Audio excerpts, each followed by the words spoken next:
The large reason why these animals seem to be persisting in high densities or a high abundance within the exclusion zone is because of the absence of humans.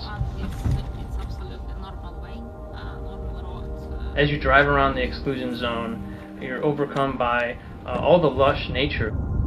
It's really an eerie reminder of the tragic human impact that occurred there back around 30 years ago. The Chernobyl exclusion zone is basically a 30-kilometer radius that was created that extends around the nuclear reactor where the accident occurred.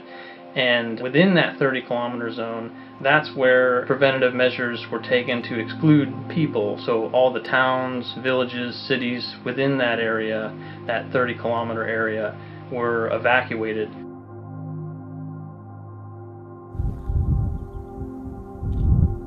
30 years after the accident, this woodlands increased up to 1.5 or more times. So now approximately 70% of area under the forest.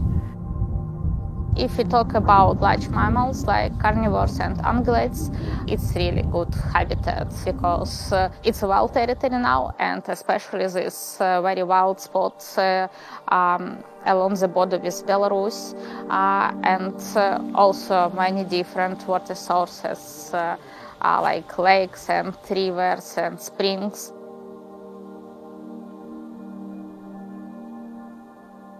So the work that we've been involved with in the Chernobyl exclusion zone has been to look at the distribution and relative abundance of wildlife, particularly large mammals and especially carnivores.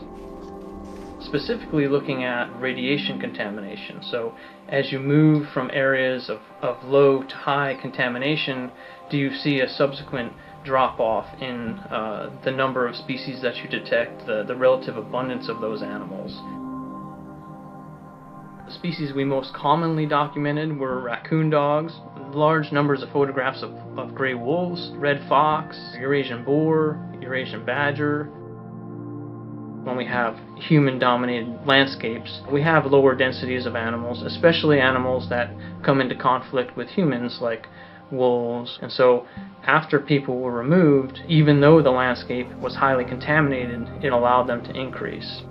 What this research is not looking at is the individual health of those animals. So it doesn't suggest that these animals are incredibly healthy, although on the surface they appear very healthy. It doesn't imply that there aren't more subtle genetic effects, and that's an important area that I think we need to continue to explore with future research down the road.